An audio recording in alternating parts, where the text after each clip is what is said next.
There's the exchange. There you go. Okay, see you later. Thank you very much. Let's go get you some keys and a new scooter.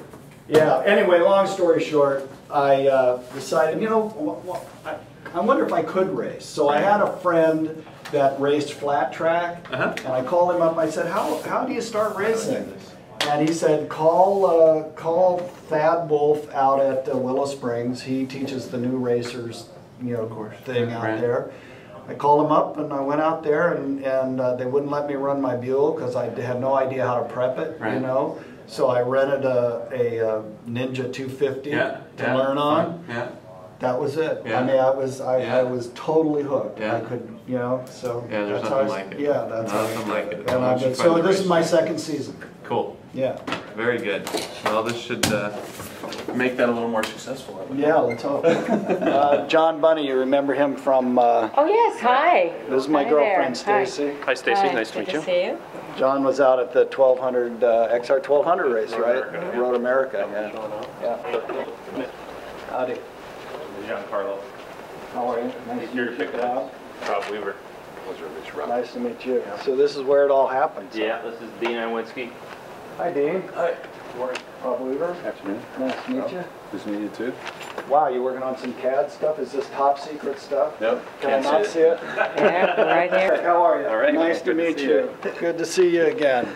Well, welcome. We're here with Erik Buell, and I'm here to pick up my bike. We're welcoming you to cold Wisconsin with a cold shower on top of what I heard this morning. That's true. No, this is a metaphor to get back to California where it's warm and go racing. That's right. Get the blood boiling. This is a total, just complete absolute nutcase leap of faith, you know, because, you know, I'm definitely the guy with $5 chips sitting down at the $500 table, if you know what I mean. But I'm really excited about this. You should be. I think you know how to play the game. Well, let's hope so. And you've got the people on your team to do that. So. Well, I'm, you know, Sean Higbee is going to ride it in the Formula One. I may ride it in some of the lower races, but I'm really excited about getting Sean on a great bike because he's awesome and he's taught me so much, and I'm just really looking forward to it. Where's the bike? Oh, we got to take you to the bike, huh? I don't know where it is. It used to be in the showroom. They took it away. It was the one I had my eye on, too. I really like that white one. Oh, well, I'm thrilled. Yeah, Eric tries to keep me hidden away as much as possible. But Yeah, well, oh, wait, that was my choice. Makes me look bad. Yeah, he's a good-looking guy. I can see why, you know, exactly. Yeah. All right. So you're going to come pick up our pretty one. Really? Good for you. Wow, is this what I'm hearing? Yeah, we all okay, like now that. I'm really getting excited. Well, Well, we'll you try haven't and walked keep back it and seen it yet? Pardon me? You haven't walked back and seen it yet? No. Oh, then it looks just like this one. There is no white one. Just ignore the fact that it was ever talked about. Pay no attention to the bike behind the curtain. Right. So, this is my bike, huh? This is the one. I thought this is yours. Oh, this one's mine. I bought these machines and I didn't want to move them, so I rented this and I had an office back here. Rent the smallest amount of floor space possible. So you built the company around the... Yes, I built the company around a CNC machine. Around the CNC machine. Yeah, I hear that it's vacation time. Yeah. Where we would be doing triple clamps or some of those. These are the offset cups for the steering the insert cups. Yeah. With the different offsets in them. Awesome. And this is how many axes? Not quite finished front mounts between the motor and the radiator frame. mounts, which are unique for the 1190. Oh, right, because this is a similar sort of part on the 1125, but it's not dimensionally the same. It kind of does the same job. Right. But it's different. And how? And are these the 1190 heads? Yeah, these are the ones from the race team.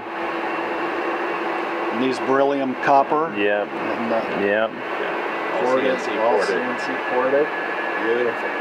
Good piece. Wow. Every head looks like this. Easy bake oven where we can make carbon fiber parts. Oh, is this That's actually autoclave. We call it the easy bake oven because when they were making this thing, they were dragging me back and they're like all excited. We built this thing and it's all really cool and we've got heating in it and it's vacuum, it's a full autoclave, and I open it up and I looked at the little light bulb and I went, I said, John, you're gonna need a bigger light bulb to heat up. It actually has real heating coils. But it just reminded my daughter's little easy bake oven. Yeah, that's so awesome. So this is where the carbon, some of the carbon parts, the smaller structural ones we do. The big pieces we can't do in there. Yeah. So this is it. This is where the assembly line is normally. This is where the engines are built. Wow. All happens We right get an here. engine, and the engines are just hand built one at a time. Wow. And then when they're finished with the engine, they go over and start at the beginning of the line there. You start an engine, you put the exhaust system on it, and So this is the wire actual. harness. So this is the actual assembly line. So right? once they finish an engine, like those black ones there that are ready to come in, then we put it on the stand here. And they put the exhaust system on it, put the wiring harness on it, put the basically do sub-assembly work on the engine, which is like before this moves to the next station, they'll have the air box on it, things like that. So this is an air box, carbon fiber air box. Oh yeah. Oh wow. It's like light as a feather. It's crazy. Yeah.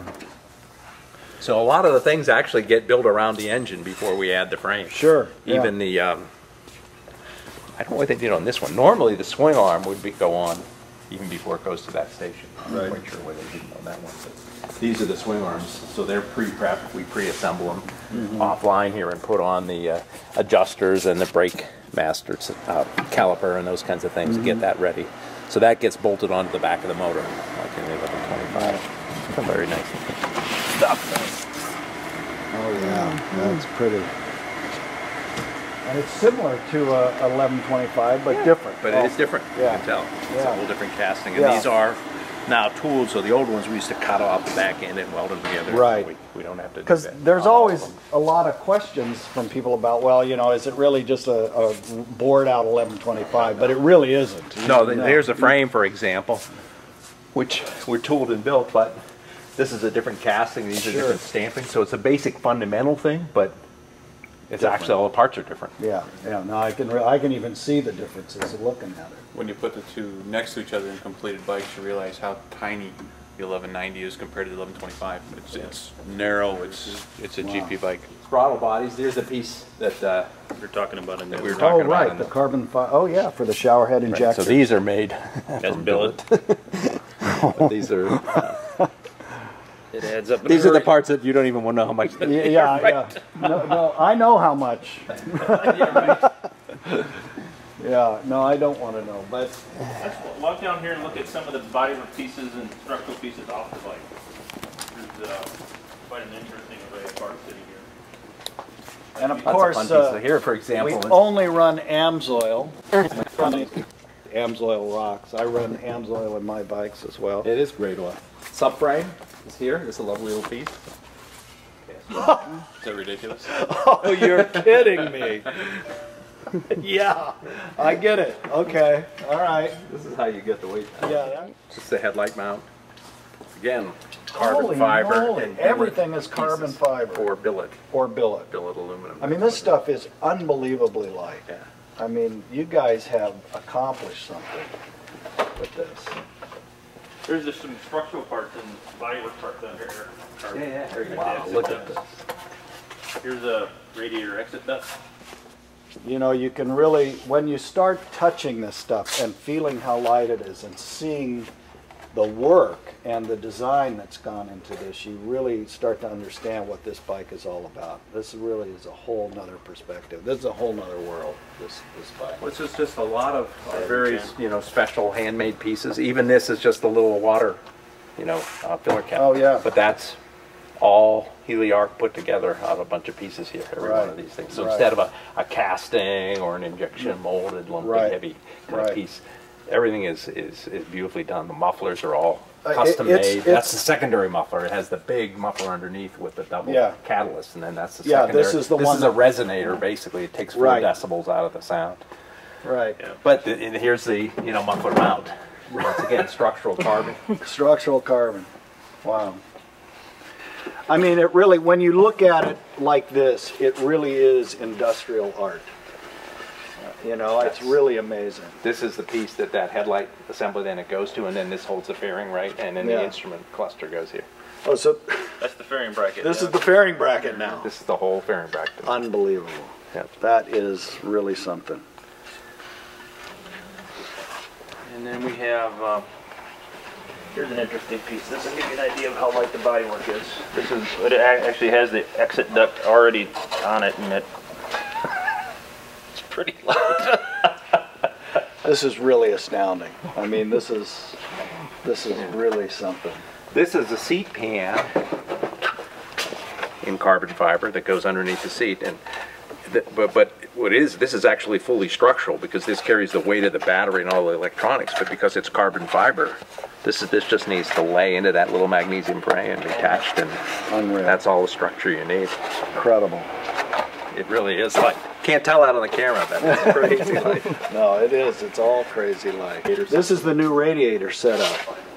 Which is. Oh, the triple. Yeah, this is a big, gigantic oil cooler, and then these two are radiators, so that we basically filled the entire area, except for enough for the air to hit and cool the exhaust system. Mm-hmm. These are wildly expensive and exotic radiators. I can because imagine. if you notice, there's actually three angles here. Oh, yeah. Which means these plates, normally in a radiator, these are little tubes across here that come in a cluster, and they get inserted into these things. And typically these plates along here that they get soldered into are run off on a stamping machine. Sure. These are made from billet on a CNC machine because the angles are different everywhere they come in. Everywhere they come in. And they have to be precision fit for the soldering to work. So, oh God, these are horrible. So but they're beautiful. Our goal was gorgeous. we wanted to have enough for cooling to get to even 230 horsepower. Enough for cooling to get to even 230 horsepower. And you'll find you're going to have to tape them off a lot of the time. I mean, it is excess cooling. Wow, so it really that's did incredible. that job, and plus we didn't ever want to go back This and say, is- oh, well, the radiators worked last year, now we got to be updated. This is the radiator structure with the fan. Yep. Unbelievable. This is unbelievable. This really needs to be in a museum out here. Number one is in the Barber Museum, so thanks is to it? George Barber. Oh, okay. He said he wanted number one. Okay, well, good. He sent me a note after they got it. They said this is probably the most beautiful bike we've ever gotten here. It is. I mean, I'm speechless. I don't know what to say. It really is. I didn't expect that it would be this extraordinary. Honestly, incredible. We're really proud of it. As you Good should team be. of guys. And that's the inner airbox cover. Now you can see that Yeah. pan packed full of all the things that it holds up. Wow. So, again, this is 389. Well, what carbon was 384 wet? Yeah. Other than fuel. That's not some stripped down thing. This has everything in it. I mean, this is a genuine real street bike that double mufflers and all that stuff, even at that weight, so, everything durable and done right, so. It's extraordinary. There really is nothing like it. We wanted to really do a world-class sport bike, but from America, really Absolutely. one that no one knew, but people would look. Well, that's no matter why- how they go around it, they go, wow. Yeah. Because we think people here deserve that. We knew we could do it, so we just said we got to do it right. We got to make it so that it's a real jewel. Well, you did. It is. The legendary wheels. You're gonna be shocked, but Okay. All right, hold on. I have to put my. Pretty sure the tire weighs more than the wheel. I'm sure that the tire does weigh more than the wheel. I can tell you that. That is unbelievable. 5.5 pounds, right? Yeah. Wow, and no hub like we've seen. Incredible. Try and keep bodywork protected. It's Yeah, of course. The painting of the top coating of the carbon fiber is a 4-step process, and it gets about 6 to 8 layers of clear. Wow. And we embed the graphics and everything. The bodywork's incredibly light and stiff. Try and keep it well protected while it's not being installed. Understood. These are not inexpensive pieces. Complete tail. Okay. Yep. I got it. I do have it. Yeah, right. I promise. Very light. The fiberglass stuff itself is quite light because it's done the same process. Yeah. It's done in the same mold. It's very high-end fiberglass, but the carbon is lighter Yeah. and stiffer, Yeah, stronger. sure, yeah. But half of the cost is in finishing it. Sure. Because carbon fiber has tiny pinholes. Yeah. And the only way you can do it is just layer after layer of clear and then wet sanding Wet between them. sanding So and half of the yeah. cost of the body work is in the paint. I mean, Yeah. really a lot of work to get to have that just beautiful gloss on it. But Yeah. really it does look cool. I've But been all known- the structural stuff on your bike, so it's just the cosmetic stuff that's in fiberglass. All the structural stuff like this, Is carbon. scoops, the subframe, it's all carbon. It's just those The body panels. the visual body panels are. Your front fender is carbon too. It's painted, but it's actually carbon underneath because it's unsprung weight. Yeah. So we wanted to keep it light. So here they are. So here's some that are ready to go. Yep, these are ready to go in crates, and then that is your bike. Oh, wow.